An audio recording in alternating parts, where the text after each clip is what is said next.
नमस्कार दोस्तों, welcome to सरकार स्टडी बेस। तो चलिए आज के इस टॉपिक में हम पढ़ने वाले मतलब आज की क्लास में हम पढ़ने वाले हैं अगला टॉपिक।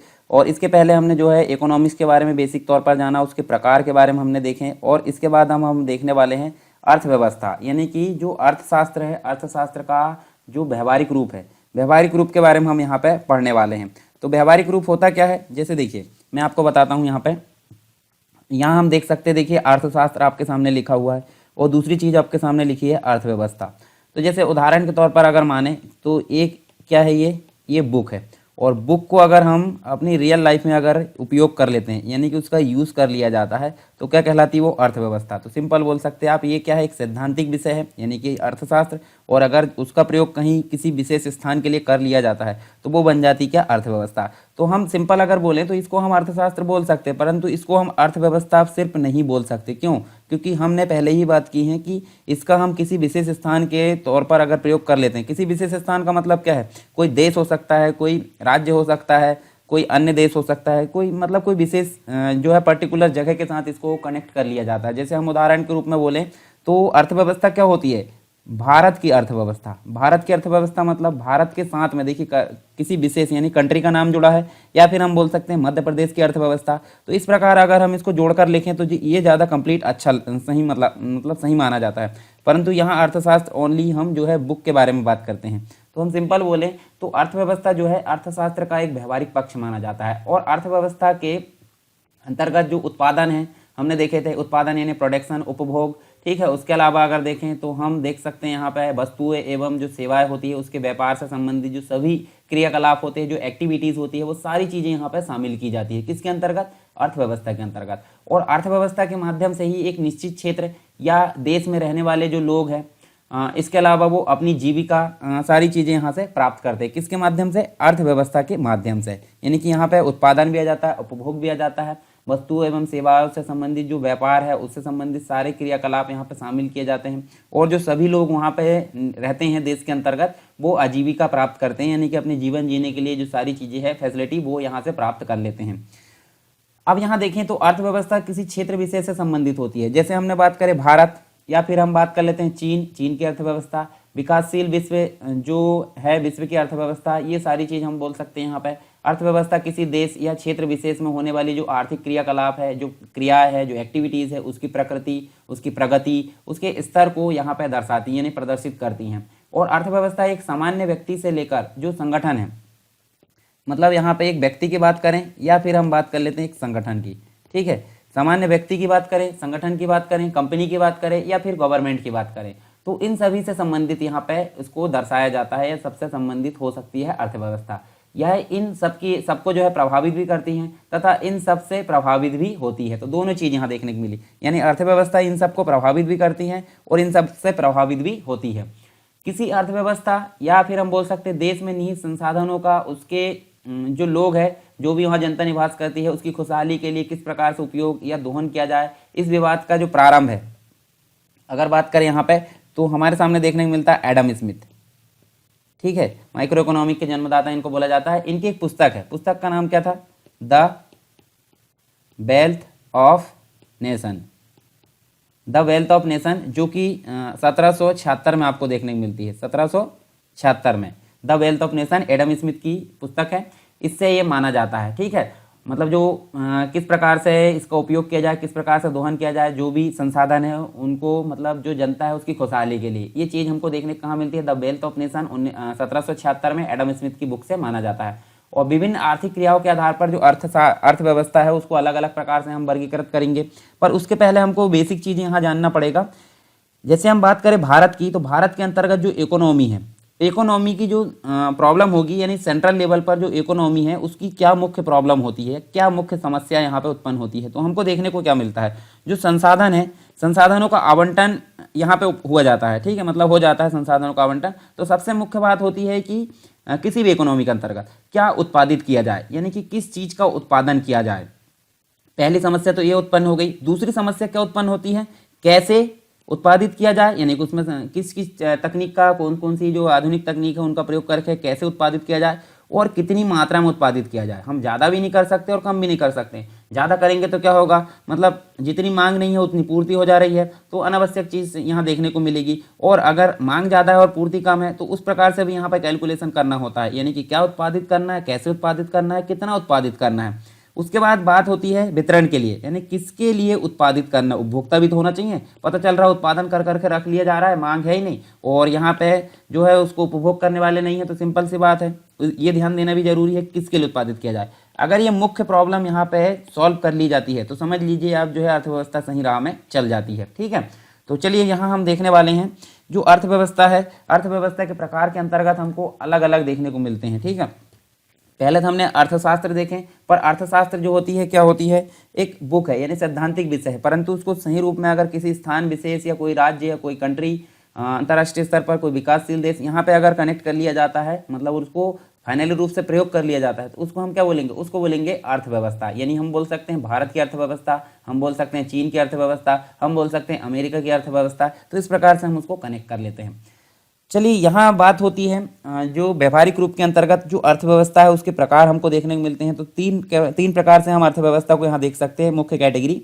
तो एक तो होती है नियंत्रण के आधार पर, दूसरी होती है विकास के आधार पर, और तीसरी होती है वैश्विक संबंधों के आधार पर। चलिए नियंत्रण के आधार पर यहाँ देख लेते हैं, इनके बारे में हम विस्तार से आगे पढ़ेंगे। तो देखिए नियंत्रण के आधार पर हमको देखने को क्या मिलता है, उदारवादी अर्थव्यवस्था, दूसरी मिलती है समाजवादी अर्थव्यवस्था, और तीसरी क्या देखने को मिलती है, मिश्रित अर्थव्यवस्था। इन सभी चीज़ों के बारे में हम आगे डिस्कस करने वाले हैं। ठीक है, उसके बाद सेकंड नंबर की जो कैटेगरी हमको देखने को क्या मिलती है, विकास के आधार पर। ठीक है, इन्हें डेवलप अगर बोले तो हम यहाँ देख सकते हैं, देखिए कुछ कंट्री ऐसी होती है जो विकसित नहीं हुई हैं कुछ भी, उसको बोलेंगे अविकसित। और जो विकासशील है, यानी विकासशील मतलब विकसित, ना तो वो अल्प विकसित है, अविकसित है, और ना ही वो विकसित है, तो बीच में जो संक्रमण एरिया में है, यानी कि जो विकास विकसित की तरफ बढ़ रही है, उनको बोलेंगे विकासशील अर्थव्यवस्था। और तीसरी होती है जो पूर्णतः डेवलप हो चुके हैं, यानी कि उसको बोलेंगे विकसित अर्थव्यवस्था। फिर वैश्विक संबंधों के आधार पर, यानी कि एक देश का दूसरे देश से संबंध है या नहीं है, तो जिसका संबंध होता है, यानी कि एक देश से दूसरे देश, यानी कि आयात भी होता है और दूसरा निर्यात भी होता है, तो इस प्रकार की अर्थव्यवस्था क्या कहलाती है, खुली। और जहाँ पे किसी प्रकार का आयात नहीं होता है, ना ही किसी प्रकार का निर्यात होता है, तो इस प्रकार की अर्थव्यवस्था क्या कहलाती है, बंद अर्थव्यवस्था। तो चलिए यहाँ पे हम देख लेते हैं। अच्छा, इसको पूंजीवादी अर्थव्यवस्था भी बोला जाता है, इसको समाजवादी, और इसको मिश्रित। ठीक है, तो चलिए हम आगे देख लेते हैं एक एक करके इनके बारे में थोड़ी थोड़ी जानकारी, ताकि हमको और ज़्यादा यहाँ पे क्लियरिटी होती चली जाए।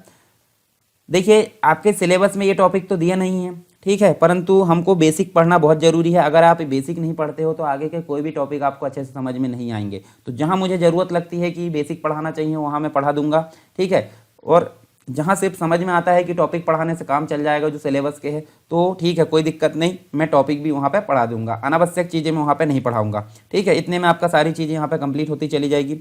तो देखिए सबसे पहला हमने क्या देखे थे, नियंत्रण के आधार पर अर्थव्यवस्था के प्रकार। ठीक है, तो हमने पहली क्या देखे, उदारवादी। ठीक, अब देखिए उदारवादी अर्थव्यवस्था, उदारवादी अर्थव्यवस्था का मतलब क्या होता है, मतलब जहाँ पे पूंजी निवेश, उत्पादन के साधन, जो उत्पाद के वितरण है, और धन का जो विनिमय है, वो किसके हाथ में रहता है। मैंने बताया था इसको बोलेंगे पूंजीवादी, यानी कि एक प्रकार से हम बोल सकते हैं उसको निजी।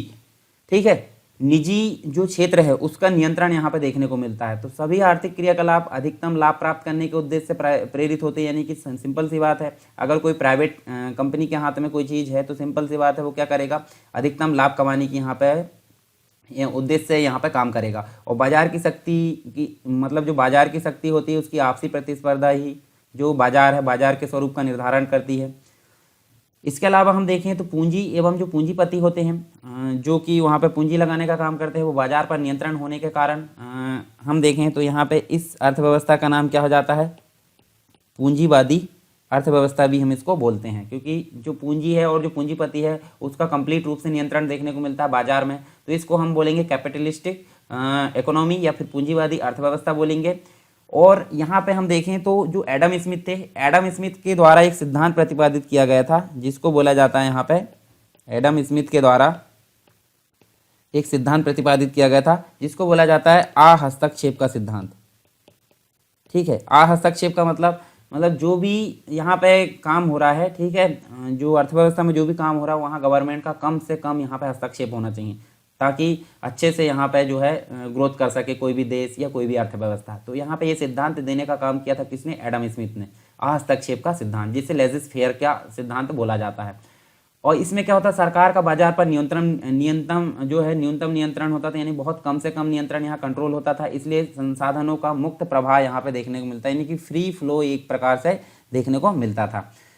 और इसके अंतर्गत हम देखें तो कौन कौन सी अर्थव्यवस्था आती है, यानी अधिकांश जो विकसित देश है वो इसके अंतर्गत शामिल किए जाते हैं। तो पहली बात करें हम तो यूएसए इसके अंतर्गत शामिल किया जाता है, ब्रिटेन की अगर बात करें तो यहाँ शामिल किया जाता है। दूसरी चीज बात करें तो फ्रांस यहाँ देखने को मिलता है। तो ये विकसित देश की जो अर्थव्यवस्था है वो इस श्रेणी में आती है, कौन सी, उदारवादी या फिर पूंजीवादी। ठीक है। दूसरी कैटेगरी यहाँ पे देखने को मिलती है समाजवादी, जिसे बोलते हैं सोशलिस्टिक इकोनॉमी। ठीक है। तो यहाँ देखें समाजवादी जो अर्थव्यवस्था है उसमें समस्त जो आर्थिक गतिविधियाँ है उसमें संचालन और नियंत्रण करने का काम किसका होता है, सरकार का। ठीक है। अब सरकार का होगा तो लाभ कमाने के उद्देश्य से काम नहीं करेंगे, यानी उत्पादन के साधनों, उत्पाद एवं जो उनके वितरण है उस पर सार्वजनिक स्वामित्व होता है और निजी स्वामित्व यहाँ पे देखने को नहीं मिलता। और इस प्रकार की जो अर्थव्यवस्था है उसमें सरकार का मुख्य उद्देश्य क्या होता है, इसमें होता है लाभ प्राप्त करना नहीं, बल्कि जो वहाँ पे जो लोग रह रहे हैं उनका कल्याण करना यहाँ पे मुख्य उद्देश्य रहता है गवर्नमेंट का। ठीक है। ताकि जो है अच्छे से यहाँ पे सारे जो व्यक्ति है उनकी जो नीड्स है उनको पूरा किया जा सके, यानी वेलफेयर ऑफ पीपल्स इसका जो मुख्य उद्देश्य होता है। इसलिए जो बाजार की शक्तियाँ है वो बाजार की शक्तियाँ नियंत्रित रहती है, यानी कि बाजार की शक्तियों पर गवर्नमेंट का नियंत्रण रहता है और आर्थिक गतिविधियों से प्राप्त लाभ का वितरण सरकार द्वारा किया जाता है। तो हम अगर बात करें इसमें कौन सी कैटेगरी आती है, यूएसएसआर। यूएसएसआर हम किसको बोलेंगे, यूएसएसआर का मतलब होता है भूतपूर्व सोवियत संघ, यानी कि पहले की बात करें तो वो अभी का जो रूस है वो पहले भूतपूर्व सोवियत संघ के नाम से जाना जाता था। ठीक है, ये समझ गए आप। अब देखिए दोनों चीज हमने समझ ली। एक तो समझे हमने उदारवादी जो कि पूंजीवादी कहलाती है, जिसमें नियंत्रण निजी हाथों में रहता है, लाभ कमाने के उद्देश्य से वर्क करती है। यूएसए, ब्रिटेन और फ्रांस यानी विकसित देशों की अर्थव्यवस्था इस कैटेगरी में आती है। एडम स्मिथ ने एक सिद्धांत दिया था, हस्तक्षेप का सिद्धांत, ये इसमें आता है। ठीक है। अब दूसरी जो है गवर्नमेंट के हाथों में, यानी कि जो भी संसाधन थे उत्पादन के, जो वितरण के, सारी चीज़ों की यहाँ नियंत्रण किसके ऊपर चला गया, गवर्नमेंट के ऊपर। और यहाँ पे लोगों का कल्याण मुख्य फोकस रखा गया। यूएसएसआर का जो अर्थव्यवस्था है वो इस कैटेगरी में यहाँ पे देखने को मिलती है। तो निजी भी देख ली हमने और सरकारी भी देख ली। अब दोनों का जो मिला जुला रूप है, यानी कि हम बोलें तो मिश्रित अर्थव्यवस्था के इस स्वरूप में क्या होता था, उदारवादी एवं समाजवादी दोनों अर्थव्यवस्थाओं की विशेषताएं पाई जाती थी। इस कारण इसे हम देखें तो मिश्रित अर्थव्यवस्था नाम दिया गया। और सार्वजनिक एवं निजी दोनों क्षेत्र देश के आर्थिक विकास में परस्पर सहयोगी के रूप में भूमिका निभाते हैं। ठीक है। मतलब आज की डेट में अगर देखें तो गवर्नमेंट के द्वारा कुछ पॉलिसी बनाई जाती है, उनको कॉन्ट्रैक्ट बेस पर जो है निजी हाथों में दे दिया जाता है। तो हम समझ सकते हैं कि जो गवर्नमेंट है मतलब सरकार है और निजी दोनों ही यहाँ पे मिलजुल कर काम करते हैं और यहाँ पे अर्थव्यवस्था या आर्थिक विकास में परस्पर सहयोगी की भूमिका निभाते हैं। तो मिश्रित अर्थव्यवस्था में सरकार व्यापार की व्यक्तिगत जो स्वतंत्रता है वह समाज के जो वंचित एवं जो पिछड़े वर्ग के जो कल्याण है, और इन दोनों उद्देश्य की बात करें यानी कि समाज के वंचित जो भी पिछड़े वर्ग है उनके कल्याण और व्यक्तिगत स्वतंत्रता, इन दोनों उद्देश्य को ध्यान में रखने के लिए ध्यान में रखकर यहाँ पे कार्य करने में सक्षम होती है। और भारत की अगर बात करें तो भारत यहाँ पे सबसे अच्छा उदाहरण माना जाता है मिश्रित अर्थव्यवस्था का। ठीक है। और मिश्रित अर्थव्यवस्था की जो संकल्पना है, जो सिद्धांत है, वर्ष 1929 में देखने को मिलता है। 1929 में क्या हुआ था, महामंदी का दौर चल रहा था। विश्व स्तर पर अगर बात करें तो महामंदी का दौर चल रहा था। तो इस कारण क्या हुआ, उत्पन्न जो आर्थिक समस्या है उसके समाधान के रूप में ब्रिटिश अर्थशास्त्री जॉन मेनार्ड कीन्स, मतलब जो अर्थशास्त्री थे, हमने इनके बारे में पढ़ा भी पहले, कीन्स के विचारों से प्रेरित है कौन सी अर्थव्यवस्था, मिश्रित अर्थव्यवस्था। तो आई होप समझ में आ गया होगा आपको सारी चीज़ें। अब थोड़ा सा अंतर यहाँ पे देख लीजिए तीनों अर्थव्यवस्था में। ठीक है, एक बार आप यहाँ पे ओवरव्यू देख लेंगे तो आपको सारी चीज़ें यहाँ पे फिर से क्लियर हो जाएगी। चलिए यहाँ पे हम देखते हैं तीनों अर्थव्यवस्था आपके सामने नजर आ रही है। यहाँ अगर बात करें, पहला उदारवादी यानी पूंजीवादी, समाजवादी यानी गवर्नमेंट के हाथों में पूरा नियंत्रण, और मिश्रित यानी कि दोनों का मिला जुला रूप। तो हस्तक्षेप की नीति जैसे बात करें तो हमने हस्तक्षेप की नीति और निजी स्वामित्व यहाँ देखने को मिलता है। यहाँ संसाधनों पर सरकार का स्वामित्व होता है और यहाँ पे संसाधनों पर राज्य और निजी क्षेत्र दोनों का स्वामित्व होता है, यानी दोनों यहाँ पे सहयोगी भूमिका निभाते हैं आर्थिक विकास में। फिर दूसरा, प्रतियोगिता पर बल दिया जाता है एक दूसरे पे, मतलब जो है प्रतिस्पर्धा यहाँ देखने को मिलती है। बाजार और समाजवादी में क्या होता है, बाजार की शक्तियों द्वारा मांग आपूर्ति तथा प्रतियोगिता जैसे तत्व अनुपस्थित पाए जाते हैं। इसके अलावा मिश्रित में बाजार और गैर बाजार दोनों घटक एक साथ उपस्थित होते हैं, क्योंकि दोनों वहाँ पे मिले जुले रूप से काम करते हैं। फिर उदारवादी में देखें तो मांग और आपूर्ति के नियमों के आधार पर यहाँ पे वितरण होता है। और दूसरी चीज़ यहाँ समाजवादी में देखें तो योग्यता और आवश्यकता के अनुसार वितरण होता है। मिश्रित में देखें तो मिश्रित मूल्य पद्धति पर यहाँ पे आधारित होती है। और उदारवादी में देखें तो बाजार की शक्तियाँ केंद्र में होती है। केंद्र मतलब एक पर्टिकुलर जो व्यक्ति है उसके हाथों में यहाँ देखने को मिलती है। राज्य की कल्याणकारी भावना यहाँ देखने को मिलती है समाजवादी में। और मिश्रित में निजी स्वामित्व की अवधारणा नहीं देखने को मिलती है। ठीक है, चलिए ये हमने बेसिक तौर पर कुछ चीज़ें और जान ली यहाँ पे। अब आगे बात करें तो दूसरी प्रकार की अर्थव्यवस्था मिलेगी जिसका नाम है विकास के आधार पर अर्थव्यवस्था। तो हम देख सकते हैं 3 प्रकार इसमें भी बांटे गए हैं। कौन कौन से? एक तो अविकसित अर्थव्यवस्था है, दूसरी विकासशील अर्थव्यवस्था है, तीसरी विकसित अर्थव्यवस्था। तो सबसे पहले बात करते हैं अविकसित। अविकसित का मतलब क्या होता है? अविकसित का मतलब होता है अनडेवलप्ड। अनडेवलप्ड मतलब होता है जिसका विकास नहीं हो पाया है। तो हम यहाँ पे 3 जो डायमेंशन है उसके अनुसार यहाँ पे डेवलप और जो है अनडेवलप्ड की बात करेंगे। तो 3 प्रकार के जो साधन है, जैसे कि अगर बात करें, एक तो होता है प्राकृतिक संसाधन, ठीक है, एक होता है भौतिक संसाधन और एक होता है मानवीय संसाधन। तो हम बात करें 3 की, यानी प्राकृतिक संसाधन, भौतिक संसाधन और मानवीय संसाधन। इनमें से कोई भी एक क्या हो, मतलब इनमें से कोई भी एक क्या हो, बहुत कमजोर हो। तो हम बात करें यहाँ पे तो इसको हम बोलेंगे अविकसित अर्थव्यवस्था। तो हम देखें तो कौन कौन से क्षेत्र इसमें इसके अंतर्गत शामिल है। ध्रुवीय जो क्षेत्र है, ध्रुवीय क्षेत्र मतलब हम बात करें, देखिए यहाँ पे ऊपर और नीचे, यानी कि नॉर्थ पोल और साउथ पोल, इस तरफ के जितने भी देश है वो किस कैटेगरी में आएंगे? अविकसित अर्थव्यवस्था की कैटेगरी में आएंगे। तो ध्रुवीय क्षेत्र इसके अंतर्गत आ जाएंगे। जो सहारा रेगिस्तान है, सहारा रेगिस्तान अफ्रीका के अंतर्गत अगर बात करें तो अफ्रीका के अंतर्गत सहारा रेगिस्तान वाला एरिया जो भी है वो कहलाएगा अविकसित अर्थव्यवस्था। तो हम समझ गए यहाँ पे, देखिए अविकसित अर्थव्यवस्था जिसमें प्राकृतिक, भौतिक और मानवीय तीनों में से कोई भी संसाधन में से कोई एक क्या हो, कमजोर हो, यानी कि नाम मात्र का यहाँ पर उपलब्ध ना हो। ठीक है, प्राकृतिक हो सकता है या भौतिक हो सकता है, मानवीय, इनमें से कोई भी अगर उपलब्ध नहीं है तो समझ लीजिए वो क्या है? अविकसित अर्थव्यवस्था है। दूसरी कहलाती है विकासशील। विकासशील हम भारत का उदाहरण ले सकते हैं सिंपल रूप से।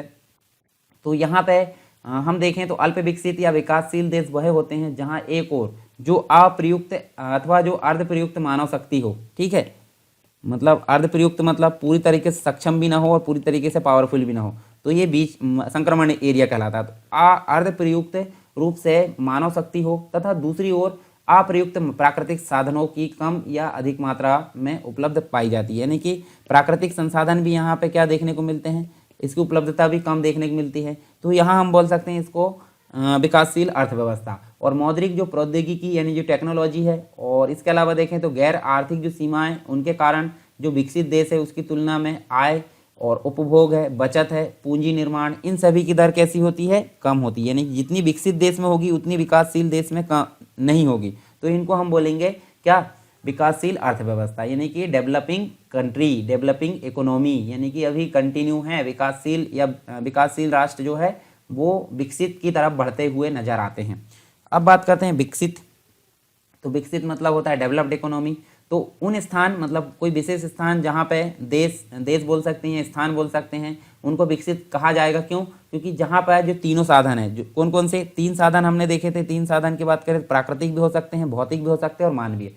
प्राकृतिक साधन, मानवीय संसाधन और भौतिक संसाधन पर्याप्त मात्रा में उपलब्ध हो तथा उनका अनुकूलतम और समुचित उपयोग हो रहा हो, मतलब दुरुपयोग भी नहीं हो रहा हो, समुचित रूप से उसका उपयोग हो रहा हो, तो हम बोल सकते हैं ये क्या? विकसित अर्थव्यवस्था। तो हमने 3 कैटेगरी यहाँ देखे विकास के आधार पर, अविकसित, विकासशील और विकसित। ठीक है, तीनों आप समझ गए होंगे। उसके बाद हमको कुछ चीज़ें और देखने को मिलती हैं। यहाँ पे देखिए अल्प विकसित देश या अर्थव्यवस्था की कुछ फीचर्स या विशेषताएं हमको देखने को मिलती है। तो 2 प्रकार की यहाँ पे विशेषताएं देखने को मिलती है। अगर आपको 5 नंबर में आता है तो आप यहाँ पे लिख सकते हैं। हालांकि ये क्वेश्चन पूछा नहीं जाएगा ऐसे संभावित है, परंतु फिर भी अगर आपको पूछा जाएगा तो आप लिख सकते हैं। यहाँ देखिए आर्थिक विशेषताएं। आर्थिक विशेषताएं यानी कि प्राथमिक उद्योगों की प्रधानता यहाँ देखने को मिलती है।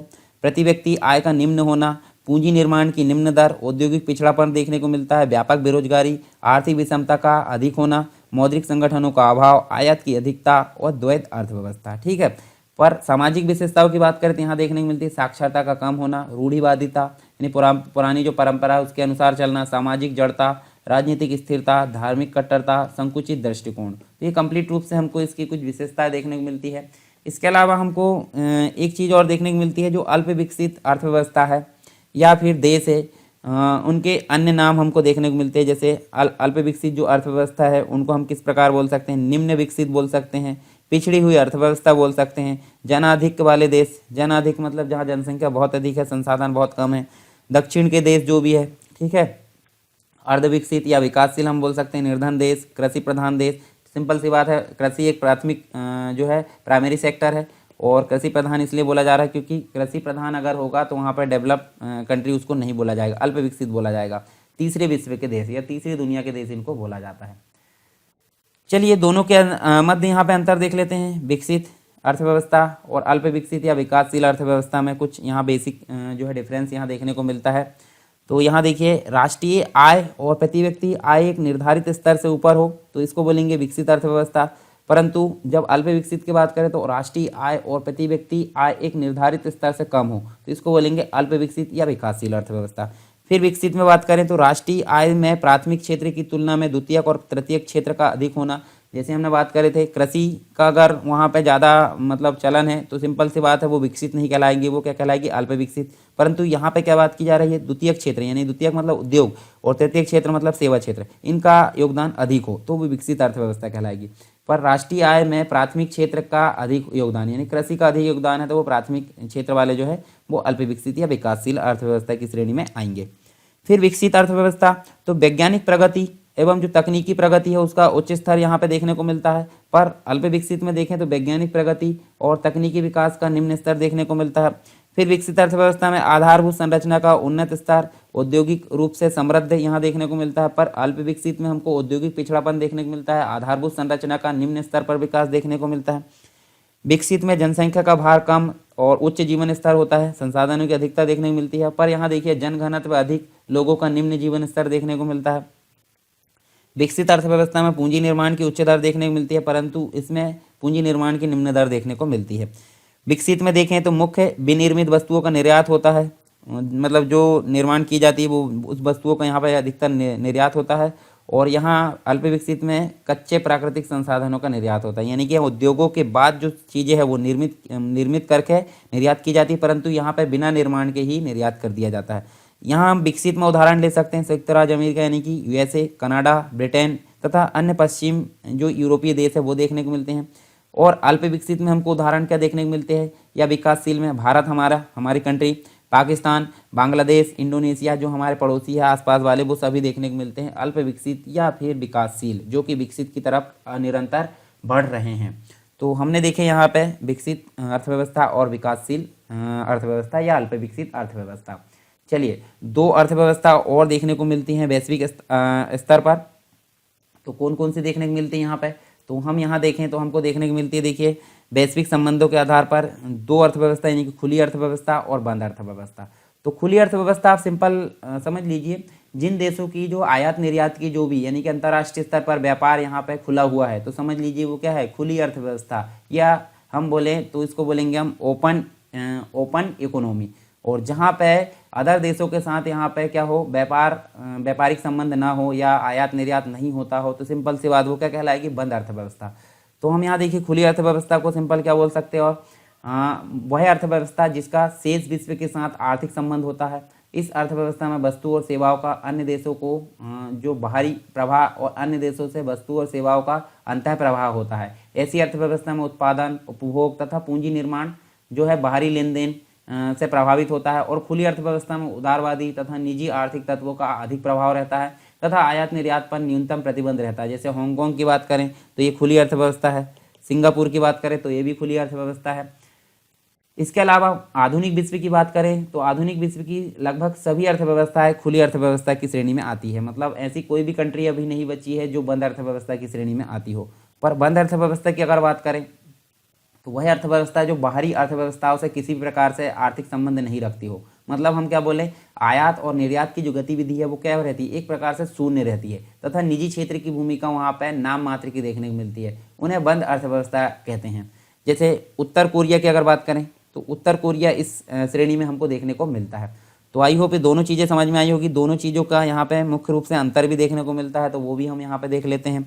तो देखिए इस अर्थव्यवस्था का शेष विश्व से कोई आर्थिक संबंध नहीं होता है, ठीक है, बंद अर्थव्यवस्था। पर खुली में देखें विश्व की दूसरी अर्थव्यवस्थाओं से आर्थिक संबंध होता है, जैसे कि मैंने बताया हूँ व्यापारिक संबंध यहाँ पे देखने को मिलते हैं। पर बंद अर्थव्यवस्था में देखिए इस अर्थव्यवस्था में सकल घरेलू उत्पाद तथा राष्ट्रीय आय दोनों एक समान होते हैं, क्योंकि सिंपल सी बात है, ना तो कोई चीज़ें आयात की जाती है ना तो कोई चीज़ निर्यात की जाती है, दोनों में कोई डिफरेंस यहाँ देखने को नहीं मिलता। और खुली में देखें, इस अर्थव्यवस्था में राष्ट्रीय आय एवं घरेलू जो आय सकल घरेलू उत्पाद उसमें अंतर देखने को मिलता है, क्योंकि आयात निर्यात यहाँ कंटिन्यू बना रहता है। फिर बंद अर्थव्यवस्था की बात करें तो इसकी आर्थिक क्रियाएं शेष विश्व में होने वाले परिवर्तनों से अप्रभावित रहती है। और यहाँ देखें खुली में तो इसकी आर्थिक क्रियाओं पर शेष विश्व में होने वाले जो परिवर्तन उसका प्रभाव पड़ता है। फिर देखिए बंद अर्थव्यवस्था, तो इस अर्थव्यवस्था में उपभोग विनियोग मतलब इन्वेस्टमेंट, वो दोनों उत्पादन के बराबर होते हैं। परंतु यहाँ देखें तो इस अर्थव्यवस्था में उपभोग और विनियोग का योग उत्पादन से अधिक भी हो सकता है और कम भी हो सकता है। बंद अर्थव्यवस्था में देखें तो इस अर्थव्यवस्था में अंतर्राष्ट्रीय व्यापार के लाभ प्राप्त नहीं होते, क्योंकि सिंपल सी बात आयात निर्यात बंद होता है। और खुली अर्थव्यवस्था में, इस अर्थव्यवस्था में अंतर्राष्ट्रीय व्यापार के लाभ प्राप्त होते हैं। फिर यहाँ देखें बंद में, तो इस अर्थव्यवस्था में पूंजी निर्माण क्या होता है, नाम मात्र का यानी नगण्य होता है। और यहाँ देखें तो इस अर्थव्यवस्था में पूंजी निर्माण तथा विनियोग दोनों महत्वपूर्ण होते हैं। फिर उसके बाद बंद अर्थव्यवस्था की बात करते हैं काल्पनिक अर्थव्यवस्था कहलाती है। और यहाँ खुली अर्थव्यवस्था की बात करते हैं वास्तविक अर्थव्यवस्था कहलाती है। तो ये खास कुछ अंतर देखे हमने दोनों के मध्य।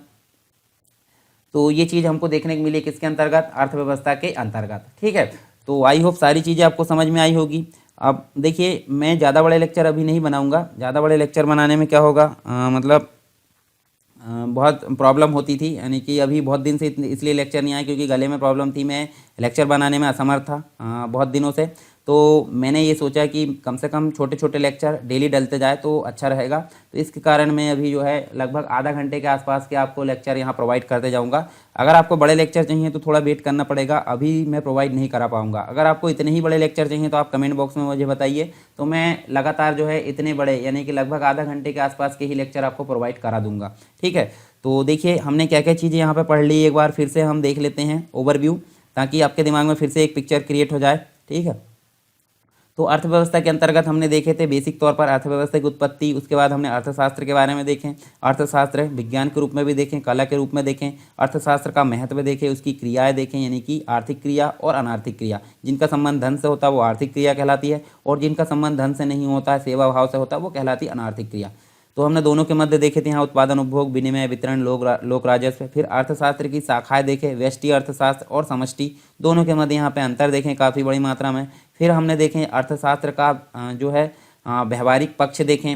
व्यवहारिक पक्ष में हम देख सकते हैं, देखिए अर्थशास्त्र जो है उसको व्यवहारिक रूप से अगर कंट्री विशेष के रूप में प्रयोग किया जाता है तो वो कहलाती है अर्थव्यवस्था।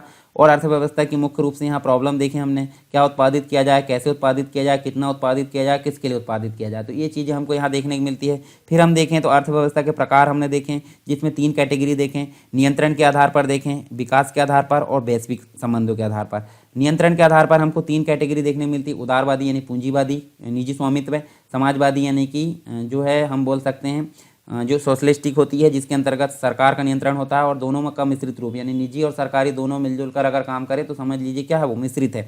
और तीनों के मध्य हमने यहाँ पे अंतर भी देखे, उदारवादी अर्थव्यवस्था, समाजवादी अर्थव्यवस्था, मिश्रित अर्थव्यवस्था। इसके बाद हमने यहाँ पे देखे विकास के आधार पर देखें तो विकास के आधार पर 3 कैटेगरी यहाँ देखें, विकसित यानी कि अविकसित, आदि विकसित मतलब अनडेवलप्ड, विकासशील यानी कि डेवलपिंग, और विकसित यानी कि डेवलप्ड। तो तीनों कैटेगरी हमने देखें, तीनों कैटेगरी के अंतर्गत हमने अच्छे से समझे। और उसके बाद हम देखें तो यहाँ पे हमको देखने को मिलते हैं अल्प विकसित जो देश है या फिर अर्थव्यवस्था, उसकी विशेषताएं देखें। विशेषताओं के अंतर्गत हमने 2 चीज़ें देखी, एक तो आर्थिक विशेषता और एक सामाजिक विशेषता। इसके बाद अगर देखें तो अल्प विकसित जो अर्थव्यवस्था है या देश है उनको अन्य नाम से किस किस नाम से पुकारा जाता है, ये हमने देखे यहाँ पे, जो कि आप समझ सकते हैं। फिर हमने विकसित तथा अल्प विकसित जो विकासशील अर्थव्यवस्था उसके मध्य जो है अंतर देखे। अंतर में हमने देखी यहाँ विकसित अर्थव्यवस्था, अल्प विकसित, दोनों के मध्य काफ़ी यहाँ विस्तार से दिखा सारी चीज़ें। उसके बाद नेक्स्ट हमने देखें वैश्विक संबंधों के आधार पर, जिसके अंतर्गत खुली अर्थव्यवस्था और बंद अर्थव्यवस्था। खुली अर्थव्यवस्थाएं ऐसी अर्थव्यवस्था होती है जिनका जो है अन्य देशों से व्यापारिक संबंध होता है, यानी कि आयात भी होता है, निर्यात भी होता है। तो यहाँ हमको बहुत सारी चीज़ें यहाँ देखने को मिली, फायदे ही देखने को मिले अंतर के अंतर्गत देखे हमने। और बंद अर्थव्यवस्था ऐसी अर्थव्यवस्था होती है जिनका संबंध अन्य देशों से नहीं होता, यानी कि अन्य देशों से व्यापारिक संबंध किसी प्रकार का देखने को नहीं मिलता, और ना ही यहाँ पर राष्ट्रीय और सकल घरेलू उत्पाद में किसी प्रकार का अंतर देखने को मिलता है। तो हमने देखे यहाँ पे देखिए उत्तर कोरिया देखने को मिला, और खुली में ज़्यादातर देखें तो ज़्यादातर खुली ही अर्थव्यवस्था हमको देखने को मिलती है। दोनों के मध्य हमने यहाँ पे अंतर देखा। अब इसके बाद हम जो पढ़ेंगे उसमें हम देखें तो उसमें हम देख सकते हैं अर्थव्यवस्था के क्षेत्रक, यानी कि जो इकोनॉमी के सेक्टर्स होते हैं, प्राइमरी, सेकेंडरी और टर्सरी सेक्टर के बारे में हम पढ़ेंगे। तो एक चीज़ मैं आपको बता देता हूँ, अगर आपने यहाँ पे टेलीग्राम का चैनल जो है ज्वाइन नहीं किया है, टेलीग्राम का चैनल, साथ में आप जो है डिस्कशन जो ग्रुप है, चर्चा परिचर्चा ग्रुप, और उसके बाद है उत्तर लेखन ग्रुप, तो इन तीनों चीज़ों को आपने ज्वाइन नहीं किया है तो आप ज्वाइन कर सकते हैं। ठीक है, वहाँ उत्तर लेखन में आपको प्रतिदिन यहाँ पे सब्जेक्ट से रिलेटेड जो भी आपका 2020 का सिलेबस उसके अनुसार यहाँ पे उत्तर लेखन करवाया जाता है। ठीक है, वहाँ पे रिव्यू भी किया जाता है हमारे द्वारा। कुछ समय से अभी थोड़ा टाइम नहीं मिल पा रहा है, इसके कारण यहाँ पे रिव्यू नहीं होता। हालांकि क्वेश्चन आपको डेली मिलेंगे, तो आप अन्य अभ्यर्थियों के क्वेश्चन के साथ कंपैरिजन करके प्रतिदिन के अनुसार यहाँ पे उत्तर लेखन का कार्य कर सकते हैं और अपनी परीक्षा जो भी है, अपनी तैयारी को और अधिक मजबूत बना सकते हैं। तो वहाँ पर सब्जेक्टिव क्वेश्चन आपको देखने को मिलते हैं किसी भी प्रकार के, यानी 3 नंबर के क्वेश्चन भी देखने को मिलते हैं, 5 नंबर के भी, और आपको मिलेंगे 11 नंबर के क्वेश्चन। तो इस प्रकार से आपको सारी चीज़ें यहाँ पे तैयारी देखने को मिलती है। तो आप सारी चीज़ें देखिए, ज्वाइन होकर यहाँ पे तैयारी शुरू कर दीजिए, आपकी कंप्लीट तैयारी यहाँ पे देखने को मिलेगी सारे पेपर की। तो ये टॉपिक हम यहीं पे ख़त्म करते हैं, मिलते हैं अगले टॉपिक के साथ में। ठीक है, तब तक के लिए जय हिंद।